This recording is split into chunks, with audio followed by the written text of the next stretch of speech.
पंजाब देख रहे हो तुसी ते मैं हाँ लखविंदर सिंह मान लैके हाज़र हाँ पंजाब दी राजनीति दीयां कुछ वड्डियां ते अहम खबरां। अज दे इस प्रोग्राम दे विच गलबात कीती जाएगी बेअदबी मामले दी। बेअदबी मामले जिस दे के उपर हुण सरकार गंभीर हुंदी हुई नज़र आ रही है। अज एक वड्डी मंग सिख जगत दी सिख भाईचारे दी एक वड्डी मंग नूं पूरा किया गया है।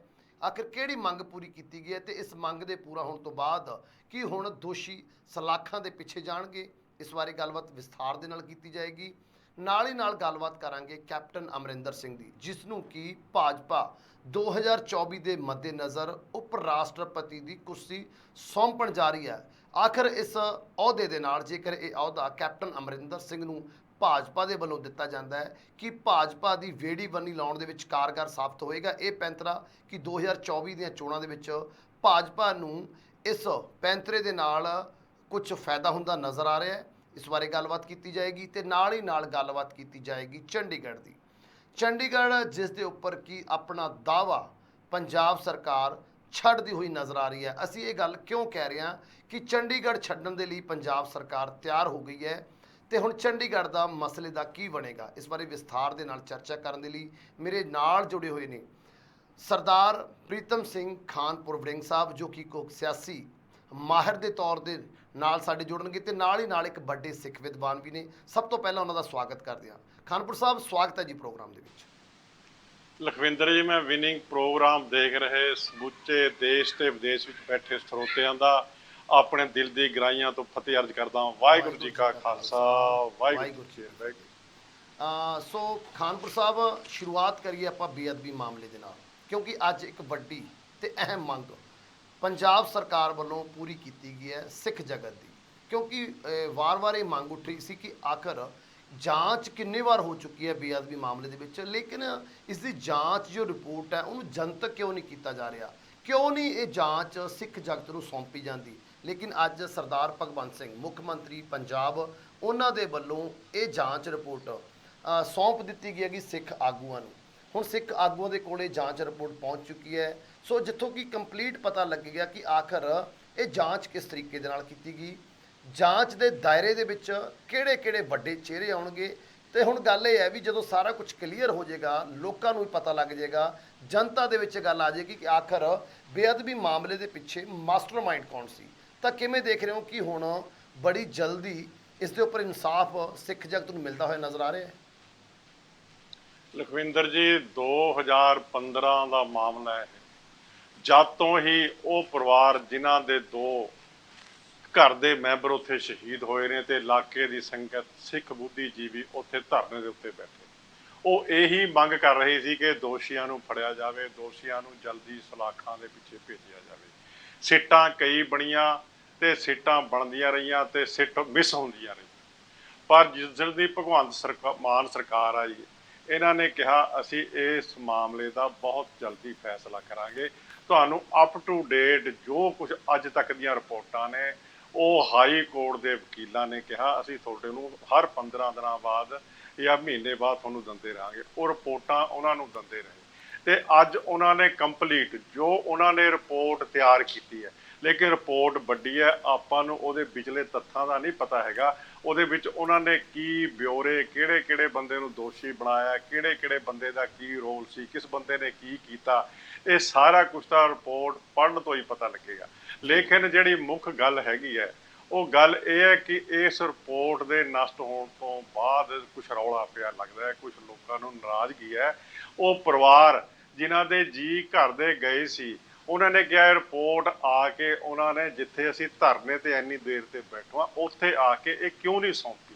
ये जिहड़ी रिपोर्ट है उन्होंने जिहड़े सिख आगू कोई अखौती आगू जिहड़े कुर्सी के पिछे लग के कोई हरियाणे का हो कोई पंजाब का कोई हो जिहड़े अगे अपनी रोटियां सेकते रहे उन्होंने रिपोर्ट देती है। उस रिपोर्ट के उत्ते इन्हों ने खादसा जाहिर किया कि ये रिपोर्ट भी कोई इदां दी ना होवे जिद्दां पहला आलू गोंगलूआं तो मिट्टी झाड़दियां रहियां ने दोने सरकारां ते असीं ये करांगे पर ये जो असली तत्थ जो ये सामने आउणगे रिपोर्ट पढ़े तो बाद ही आपां इहदे उत्ते कोई निरपक्षता नाल टिप्पणी कर सकते हैं। और रिपोर्ट दे विच की है अजे तो आपां सिर्फ रिपोर्ट की गल करते हैं, बहुत वधिया कीता रिपोर्ट पेश करती है, ਬਹੁਤ ਕਾਫੀ ਸਫ਼ਿਆਂ ਦੀ ਰਿਪੋਰਟ ਹੈਗੀ ਹੈ। ਉਹ ਰਿਪੋਰਟ ਦਾ ਕੱਲ ਤੱਕ ਹੈਗਾ ਨਿਸਤਾਰਾ, ਦੇਖਣ ਤੁਹਾਡੇ ਕੋਲ ਵੀ ਆ ਜਾਏਗਾ, ਤੁਸੀਂ ਵੀ ਪੜ੍ਹ ਲਓਗੇ, ਹਰ ਪੰਜਾਬ ਦੇ ਵਿੱਚ ਇਸ ਸਵੇਰੇ ਅਖਬਾਰਾਂ ਦੇ ਵਿੱਚ ਵੀ ਆ ਜਾਏਗੀ। ਪਰ ਅੱਛੀ ਗੱਲ ਹੈ, ਲੇਟ ਆਏ ਦਰੁਸਤ ਆਏ। ਜੇ ਇਹ ਰਿਪੋਰਟ ਬਣੀ ਹੈ ਤੇ ਦੂਜਾ ਇਹਨਾਂ ਨੇ ਕਿਹਾ 28 ਜੁਲਾਈ ਤੱਕ, ਤੇ ਇਹਦਾ ਜਿਹੜਾ ਹੈਗਾ ਫੈਸਲਾ ਉਹ ਇਹ ਰਿਪੋਰਟ ਦੀ ਕਾਪੀ ਹਾਈ ਕੋਰਟ ਚਲੀ, ਹਾਈ ਕੋਰਟ ਦੇ ਉੱਤੇ ਨਿਰਣਾ ਕਰੇਗਾ। ਕਿਉਂ ਇਸ ਤੋਂ ਪਹਿਲਾਂ ਵੀ ਰਿਪੋਰਟ ਜਿਹੜੀ ਸੀ ਖਬਰ ਵਿਜੇ ਪ੍ਰਤਾਪ ਸਿੰਘ ਨੇ ਭੇਜੀ ਸੀਗੀ, ਉਸ ਰਿਪੋਰਟ ਦੇ ਵਿੱਚ ਤਾਂ ਉਹਨਾਂ ਨੇ ਕਲੀਅਰ ਕਰਤਾ ਸੀ ਕਿ ਮੈਂ ਆਪਣੀ ਰਿਪੋਰਟ ਦੇ ਵਿੱਚ ਬਿਲਕੁਲ ਜਿਹੜੇ ਦੋਸ਼ੀ ਸੀ, ਜਿਨ੍ਹਾਂ ਦਾ ਜੋ ਵੀ ਰੋਲ ਸੀਗਾ, ਜਿਨ੍ਹਾਂ ਲੋਕਾਂ ਨੇ ਜੋ ਜੋ ਕੰਮ ਕੀਤੇ, ਜੋ ਭੂਮਿਕਾ ਨਿਭਾਈ, ਮੈਂ ਸਾਰੀ ਉਹਦੇ ਵਿੱਚ ਦੇਤੀ ਹੈ। ਪਰ ਪਤਾ ਨਹੀਂ ਬਦਕਿਸਮਤ ਨੂੰ ਉਹ ਰਿਪੋਰਟ ਹਾਈ ਕੋਰਟ ਨੇ ਕਿਉਂ ਰੱਦ ਕਰਤੀ ਸੀ, ਤੇ ਅਗਲੀ ਜਿਹੜੀ ਸਿੱਟ ਬਣਾਉਣੀ ਉਹਦੇ ਉੱਤੇ ਬੈਨ ਵੀ ਲਾਤਾ ਸੀ ਕੰਵਰ ਵਿਜੇ ਪ੍ਰਤਾਪ ਤੇ, ਕਿ ਅਗਲੀ ਸਿੱਟ ਦੇ ਵਿੱਚ ਵਿਜੇ ਕੰਵਰ ਪ੍ਰਤਾਪ ਨੂੰ ਸਿੱਟ ਦਾ ਮੈਂਬਰ ਨਾਲ ਲਾਇਆ ਜਾ ਰਿਹਾ। ਇਹਨਾਂ ਨੇ ਆਪਣੀ ਬੇਇੱਜ਼ਤੀ ਮਹਿਸੂਸ ਕਰਦੇ ਹੋਏ ਉਹ ਸਰਕਾਰੀ ਅਹੁਦੇ ਤੋਂ ਆਈਜੀ ਦੇ ਉੱਤੋਂ ਅਸਤੀਫਾ ਦੇ ਕੇ ਆਪਣਾ ਘਰ ਬੈਠ ਗਏ ਸੀ, ਤੇ ਮੁੜ ਕੇ ਇਹ ਬੀਜੇਪੀ ਆਪਣੀ ਆਮ ਆਦਮੀ ਪਾਰਟੀ ਦੀ ਟਿਕਟ ਤੋਂ ਇਲੈਕਸ਼ਨ ਲੜ ਕੇ ਉੱਥੋਂ ਐਮਐਲਏ ਬਣੇ ਨੇ। ਇਹਨਾਂ ਦੇ ਮਨ ਦਾ ਜਿਹੜਾ ਦਰਦ ਹੈ, ਜਿਹੜਾ ਦੁੱਖ ਹੈ, ਉਹ ਜੇ ਇਹੀ ਹੈ ਕਿ ਜਦ ਤੱਕ ਇਹ ਸਿੱਖਾਂ ਦੇ ਜ਼ਖਮਾਂ ਦੇ ਉੱਤੇ ਮੱਲਮ ਨਹੀਂ ਲਾਈ ਜਾਂਦੀ, ਹੁਣ ਤਾਂ ਲੂਣ ਲੱਗਦਾ ਰਿਹਾ, ਮਿਰਚਾਂ ਲੱਗਦੀਆਂ ਨੇ, ਜਦ ਤੱਕ ਮੱਲਮ ਨਹੀਂ ਲਾਈ ਜਾਂਦੀ, ਇਹਨਾਂ ਨੂੰ ਇਨਸਾਫ ਨਹੀਂ ਦਿੱਤਾ ਜਾਂਦਾ, ਜਦ ਤੱਕ ਮੈਂ ਆਰਾਮ ਨਾਲ ਨਹੀਂ ਬੈਠਾਂਗਾ। ਇਸ ਲਈ ਇਹ ਰਿਪੋਰਟ ਦਾ ਨਿਰਣਾ 1-2 ਦਿਨ ਦੇ ਵਿੱਚ ਸਾਹਮਣੇ ਆ ਜਾਏਗਾ। ਕੂੜਨ ਖੁੱਟੇ ਨਾਨਕਾ ਓੜਕ ਸੱਚ ਰਹੀ ਵਾਂਗੂ ਜੇ ਸੱਚਾਈ ਸਾਹਮਣੇ ਆਵੇ ਤਾਂ ਲੋਕਾਂ ਨੂੰ ਇਸ ਗੱਲ ਦੀ ਖੁਸ਼ੀ ਹੋਏਗੀ ਕਿ ਇਨਸਾਫ ਮਿਲਿਆ, ਪਰ ਮਿਲਿਆ ਦੇਰ ਨਾਲ। ਤੇ ਕੀ ਦੇਖਣਾ ਪਊਗੀ, ਉਹ ਲੋਕ ਨੰਗੇ ਹੋਣਗੇ ਨਹੀਂ ਹੋਣਗੇ ਜਿਹੜਿਆਂ ਦੇ ਨਾਂ ਪਹਿਲੀ ਰਿਪੋਰਟਾਂ ਦੇ ਵਿੱਚ ਆਉਂਦੇ ਰਹੇ ਨੇ। ਖਾਨਪੁਰ ਸਾਹਿਬ, ਪੀੜਤ ਪਰਿਵਾਰ ਦੇ ਵੱਲੋਂ ਹੀ ਕਿੰਤੂ ਪਰੰਤੂ ਸ਼ੁਰੂ ਹੋ ਚੁੱਕਿਆ ਗਾ ਇਸ ਸਿੱਟ ਦੇ ਉੱਪਰ, ਜੋ ਕਿ ਪਰਮਾਰ ਸਾਹਿਬ ਦੀ ਸਿੱਟ ਸੀ, ਉਹਨਾਂ ਦੀ ਇਹ ਰਿਪੋਰਟ ਹੈਗੀ ਜਿਹੜੀ ਕਿ ਅੱਜ ਸਿੱਖ ਆਗੂਆਂ ਨੂੰ ਸੌਂਪੀ ਗਈ ਹੈ। ਲੇਕਿਨ ਦੂਸਰੇ ਪਾਸੇ ਜੋ ਇਸ ਗੋਲੀ ਕਾਂਡ ਦੇ ਵਿੱਚ ਸ਼ਹੀਦ ਹੋਏ ਸੀਗੇ ਕ੍ਰਿਸ਼ਨ ਭਗਵਾਨ, ਉਹਨਾਂ ਦੇ ਹੀ ਸਪੁੱਤਰ ਸਰਦਾਰ ਸੁਖਰਾਜ ਸਿੰਘ ਜੀ ਵੱਲੋਂ ਕਿੰਤੂ ਪਰੰਤੂ ਕੀਤਾ ਗਿਆ। ਉਹ ਕਹਿੰਦੇ ਵੀ ਜਿਹੜਾ ਮੇਨ ਦੋਸ਼ੀ ਸੀਗੇ ਤੇ ਜਿਹੜੇ ਸਲਾਖਾਂ ਦੇ ਪਿੱਛੇ ਚਲੇ ਵੀ ਗਏ ਸੀ, ਮਹਿੰਦਰਪਾਲ ਬਿੱਟੂ ਦੀ ਗੱਲ ਕਰਦੇ ਸੀ, ਜਿਹੜੇ ਡੇਰਾ ਸਿਰਸਾ ਦੇ ਨਾਲ ਸੰਬੰਧਿਤ ਸੀ, ਜਿਨ੍ਹਾਂ ਨੂੰ ਕਿ ਜੇਲ੍ਹ ਦੇ ਅੰਦਰ ਮਾਰ ਦਿੱਤਾ ਗਿਆ ਸੀ, ਵੀ ਉਹ ਖੁਦ ਮੰਨੇ ਸੀ ਆਪਣੇ ਬਿਆਨਾਂ ਦੇ ਵਿੱਚ ਕਿ ਜਿਹੜੇ ਸਰੂਪ ਦੀ ਬੇਅਦਬੀ ਹੋਈ ਸੀ, ਉਹ ਸਰੂਪ ਮੈਂ ਆਪਣੇ ਭਰਾ ਸੁਰਿੰਦਰਪਾਲ ਨੂੰ ਸੌਂਪਿਆ ਸੀਗਾ ਗੱਡੀ ਦੇ ਵਿੱਚ।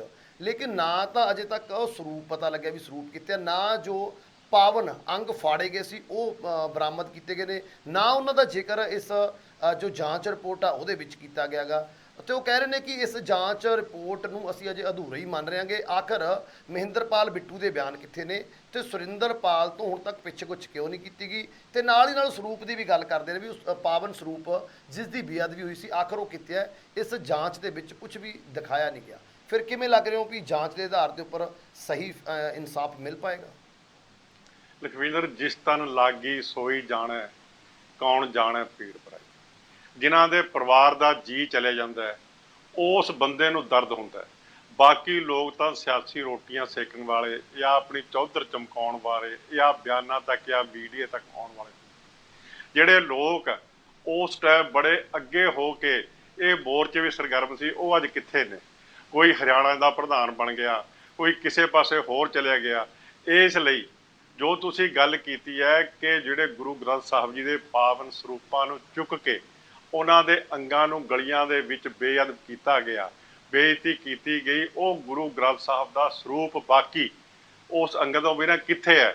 ਕਿ ਉਹ ਸਿੱਟ ਦੇ ਵਿੱਚ ਕਿਤੇ ਦਰਸਾਇਆ ਗਿਆ, ਨਹੀਂ ਦਰਸਾਇਆ ਗਿਆ? ਮੈਂ ਆਪ ਜੀ ਨੂੰ ਪਹਿਲਾਂ ਹੀ ਬੇਨਤੀ ਕੀਤੀ ਹੈ, ਜਦ ਤੱਕ ਆਪਾਂ ਸਿੱਟ ਦੇ ਉੱਤੇ ਪੂਰੀ ਤਰ੍ਹਾਂ ਨਜ਼ਰ ਨਹੀਂ ਮਾਰ ਲੈਂਦੇ, ਸਿੱਟ ਦੇ ਉੱਤੇ ਪੂਰਾ ਨਹੀਂ ਦੱਸਦਾ ਵੀ ਹਾਂ ਕੀ ਕਹਾਣੀ ਕਿਵੇਂ ਬਣੀ ਹੈ, ਕਿੱਥੋਂ ਸਟੋਰੀ ਕਿਵੇਂ ਜੋੜੀ ਹੈ, ਕਿਹਨੂੰ ਬਚਾਉਣ ਦੀ ਕੋਸ਼ਿਸ਼ ਕੀਤੀ ਹੈ, ਕਿਹਨੂੰ ਫਸਾਉਣ ਦੀ ਕੋਸ਼ਿਸ਼ ਕੀਤੀ ਹੈ, ਜਦ ਤੱਕ ਇਹ ਸਿੱਟ ਦੇ ਉੱਤੇ ਮੈਂ ਆਪਣੇ ਵੱਲੋਂ ਇਹਦੇ ਉੱਤੇ ਕੋਈ ਟਿੱਪਣੀ ਨਹੀਂ ਕਰ ਸਕਦਾ। ਕਿਉਂਕਿ ਮੈਂ ਤੁਹਾਡੇ ਮੀਡੀਆ ਥਰੂ ਨੂੰ ਗੱਲ ਕਰ ਰਿਹਾ, ਲੱਖਾਂ ਹਜ਼ਾਰਾਂ ਲੋਕ ਸੁਣ ਰਹੇ ਨੇ।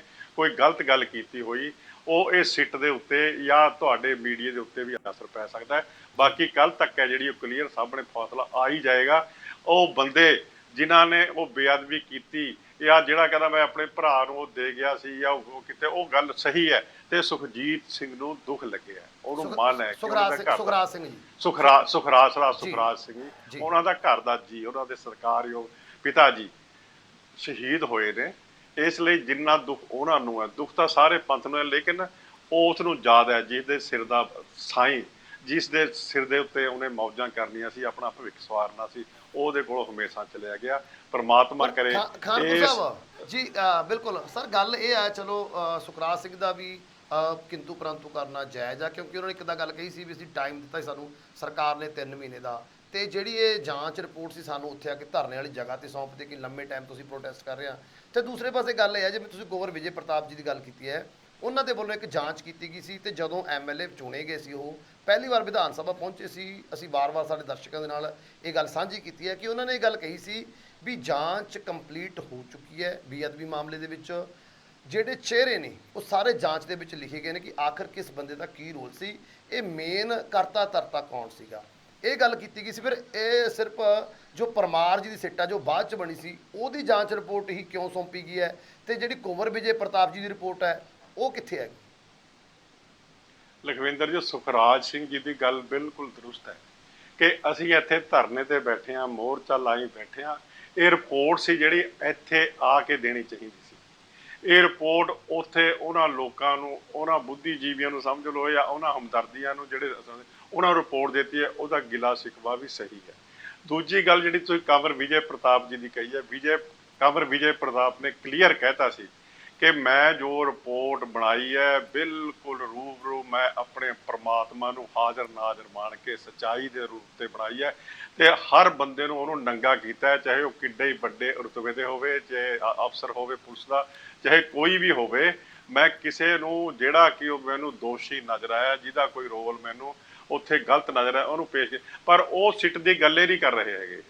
ਇਹ ਸਿੱਟ ਜਿਹੜੀ ਦੂਜੀ ਹੈ ਉਹਨੂੰ ਕਿਤੇ ਹੈ, ਅਗਰ ਇਹ ਸਿੱਟਾਂ ਦਾ ਕਈਆਂ ਹੋ ਗਿਆ ਕਿਤੇ ਸਿੱਟ, ਇਹ ਸਿੱਟੇ ਰਹਿ ਕੇ ਨਾ ਰੋਇਆ ਜਾਵੇ ਕਿ ਇੱਕ ਰੱਦੀ ਦੇ ਟੋਕਰੇ ਸਿੱਟ ਚਲੀ ਜਾਵੇ, ਜਦ ਤੱਕ ਉਹਦਾ ਇਨਸਾਫ ਨਹੀਂ ਮਿਲਦਾ ਇਹਨਾਂ ਸਿੱਟਾਂ ਦਾ ਇਹ ਸਮੇਂ ਲਿਖਾਉਣ ਦਾ ਕੋਈ ਫਾਇਦਾ ਨਹੀਂ ਹੈਗਾ।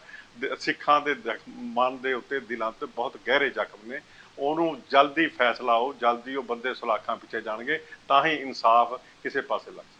ਬਿਲਕੁਲ ਜੀ, ਅੱਜ ਆਪਾਂ ਦੂਸਰੇ ਪਾਸੇ ਗੱਲ ਕਰੀਏ, ਜਿਨ੍ਹਾਂ ਸਿੱਖ ਆਗੂਆਂ ਨੂੰ ਇਹ ਜਿਵੇਂ ਅਜਨਾਲਾ ਸਾਹਿਬ ਸੀਗੇ, ਉਹਨਾਂ ਨੂੰ ਇਹ ਸੌਂਪੀ ਗਈ ਸੀ ਰਿਪੋਰਟ, ਉਹ ਵੀ ਕਹਿੰਦੇ ਨਜ਼ਰ ਆਏ ਨੇ ਵੀ ਅਸੀਂ ਕੰਪਲੀਟ ਤਾਂ ਹਜੇ ਪੜ੍ਹਨਾ, ਕਿਉਂਕਿ ਕਾਫੀ ਵੱਡੀ ਇਹ ਰਿਪੋਰਟ ਹੈਗੀ ਜੋ ਸੌਂਪੀ ਗਈ ਹੈ, ਤੇ ਕਾਫੀ ਜ਼ਿਆਦਾ ਪੇਜ ਨੇ ਇਹਦੇ ਵਿੱਚ, ਵਿਸਥਾਰ ਦੇ ਨਾਲ ਇਹਦੇ ਵਿੱਚ ਗੱਲਾਂ ਲਿਖੀਆਂ ਨੇ।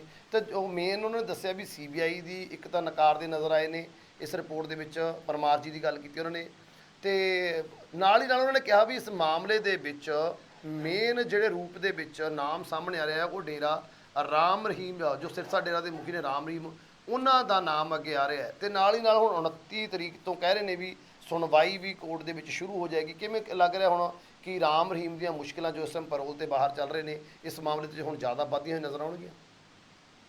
ਦੇਖੋ ਲਖਵਿੰਦਰ ਜੀ, ਰਾਮ ਰਹੀਮ ਦਾ ਤਾਂ ਮੇਨ ਰੋਲ ਹੈ ਹੀ ਹੈ, ਲੇਕਿਨ ਕੱਲਾ ਰਾਮ ਰਹੀਮ ਨੇ ਇਹਦੇ ਵਿੱਚ ਕੁਝ ਵੀ ਕਰ ਸਕਦਾ। ਇਹਦੇ ਵਿੱਚ ਸਿਆਸੀ ਪਾਰਟੀਆਂ ਵੀ, ਕਿਉਂਕਿ ਸਿਆਸੀ ਪਾਰਟੀਆਂ ਵੀ ਇਲੈਕਸ਼ਨਾਂ ਦੇ ਵਿੱਚ ਉਸ ਤੋਂ ਫਾਇਦਾ ਲਾਉਣਾ ਚਾਹੁੰਦੀਆਂ ਸਨ, ਤੇ ਉਸ ਕਰਕੇ ਸਿਆਸੀ ਬੰਦੇ ਵੀ, ਅਫਸਰ ਵੀ, ਹੋਰ ਵੀ ਬਹੁਤ ਲੋਕ ਇਹਨਾਂ ਦੇ ਵਿੱਚ ਰਹੇ ਹੋਏ ਸਨ।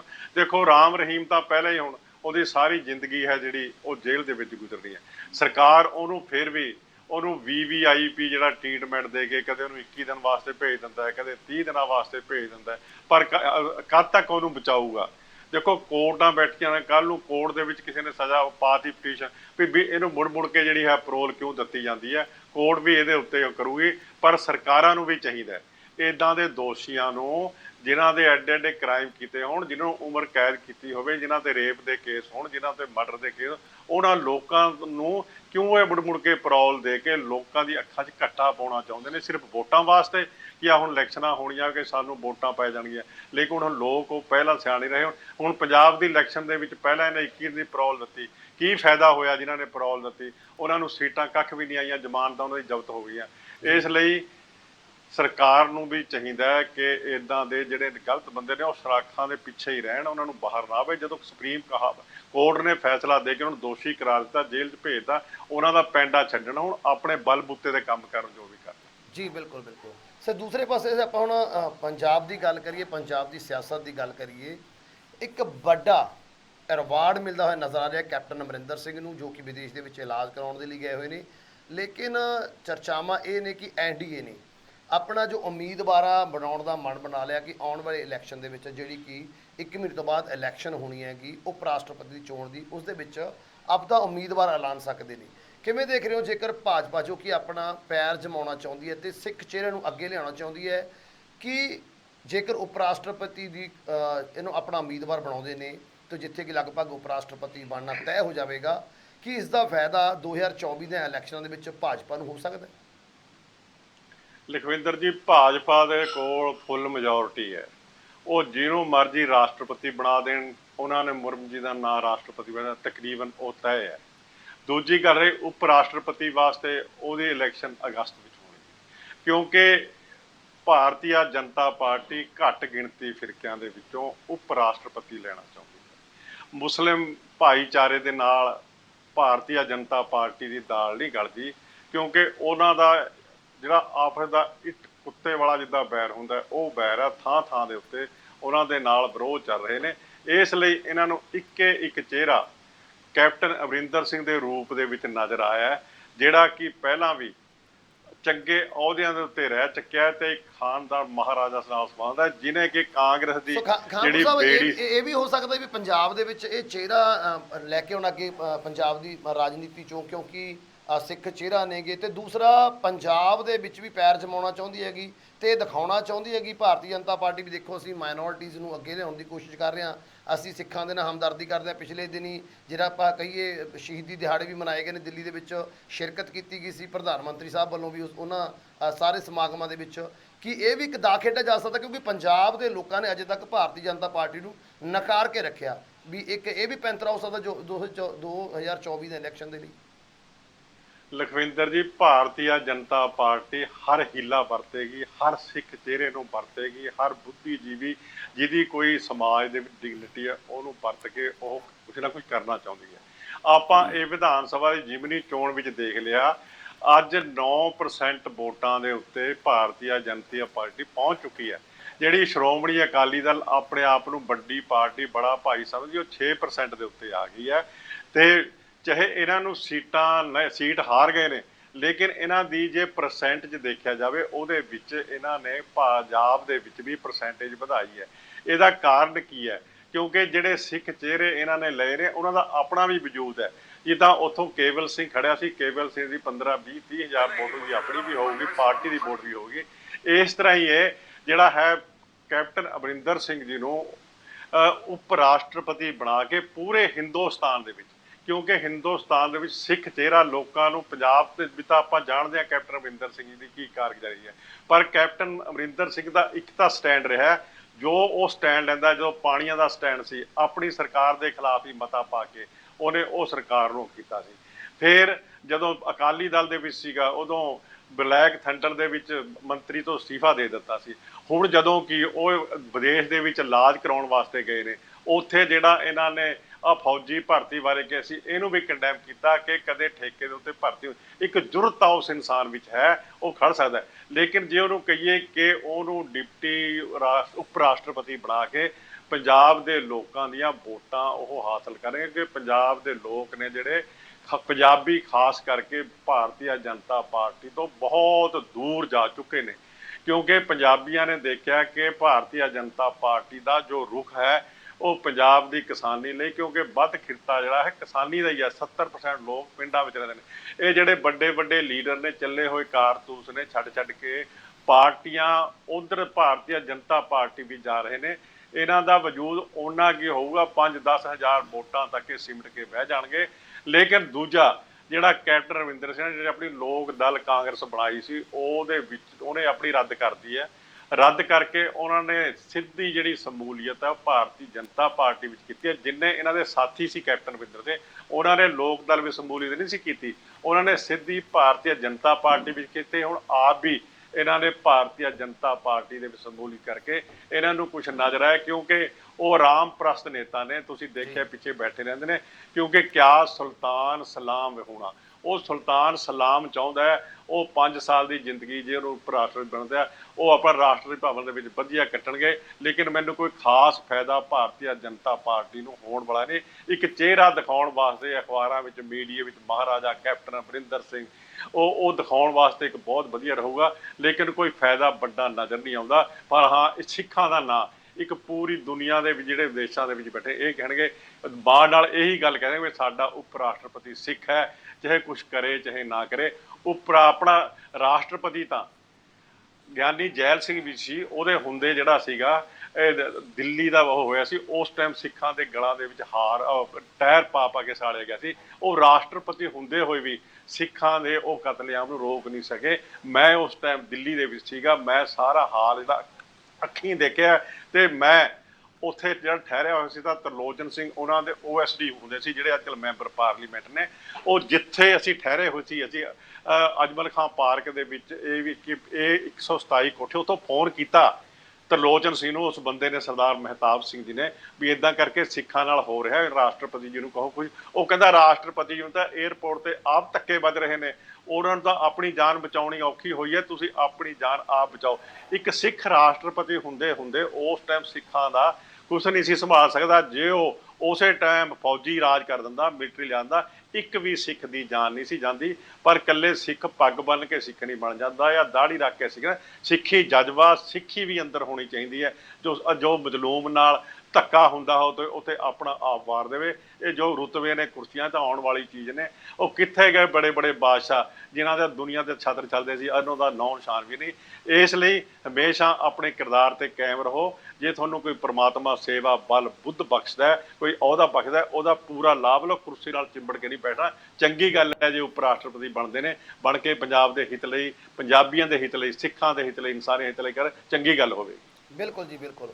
ਤੇ ਦੂਸਰੇ ਪਾਸੇ ਆਪਾਂ ਗੱਲ ਚੰਡੀਗੜ੍ਹ ਦੀ ਕਰੀਏ, ਜਿਹੜਾ ਕਿ ਪੰਜਾਬ ਦੇ ਹੱਥੋਂ ਨਿਕਲਦਾ ਜਾ ਰਿਹਾ, ਕਿਉਂਕਿ ਸਰਕਾਰ ਦੀ ਕੁਝ ਮਨਸ਼ਾ ਦੀ ਇਸ ਤਰ੍ਹਾਂ ਦੀ ਹੋ ਚੁੱਕੀ ਹੈ ਕਿ ਖੁਦ ਉਹ ਚੰਡੀਗੜ੍ਹ ਨੂੰ ਛੱਡਣ ਦੇ ਲਈ ਤਿਆਰ ਹੈ। ਜਿੱਥੇ ਇੱਕ ਪਾਸੇ ਕੇਂਦਰ ਤੇ ਹਰਿਆਣਾ ਰਾਜ ਜੋ ਹੈ ਚੰਡੀਗੜ੍ਹ ਦੇ ਉੱਪਰ ਦਾਅਵਾ ਵਧਾਉਣ ਦੇ ਚ ਨਜ਼ਰ ਆ ਰਹੇ ਨੇ, ਉੱਥੇ ਪੰਜਾਬ ਦਾਅਵਾ ਛੱਡਦਾ ਹੋਇਆ ਨਜ਼ਰ ਆ ਰਿਹਾ ਹੈ। ਗੱਲ ਕਰੀਏ ਅਪ੍ਰੈਲ ਦੀ, ਜਦੋਂ ਚੀਫ ਜਸਟਿਸ ਪੰਜਾਬ ਦੇ ਦੌਰੇ ਉੱਪਰ ਆਏ ਸੀ, ਉਸ ਟਾਈਮ ਖੁਦ ਭਗਵੰਤ ਸਿੰਘ ਮਾਨ ਨੇ ਇਹ ਮੰਗ ਰੱਖੀ ਸੀ ਕਿ ਉਹਨਾਂ ਦਾ ਹਾਈ ਕੋਰਟ ਜੋ ਕਿ ਹਰਿਆਣਾ ਦੇ ਨਾਲ ਸਾਂਝਾ ਹੈ, ਉਹਨੂੰ ਅਲੱਗ ਕਰ ਦਿੱਤਾ ਜਾਵੇ, ਵੱਖਰਾ ਹਾਈ ਕੋਰਟ ਬਣਾਉਣ ਦੀ ਇਜਾਜ਼ਤ ਦਿੱਤੀ ਜਾਵੇ, ਤੇ ਉਹ ਹਾਈ ਕੋਰਟ ਵੀ ਨਵੇਂ ਬਣ ਰਹੇ ਚੰਡੀਗੜ੍ਹ ਦੇ ਵਿੱਚ ਬਣਾ ਦਿੱਤਾ ਜਾਵੇ।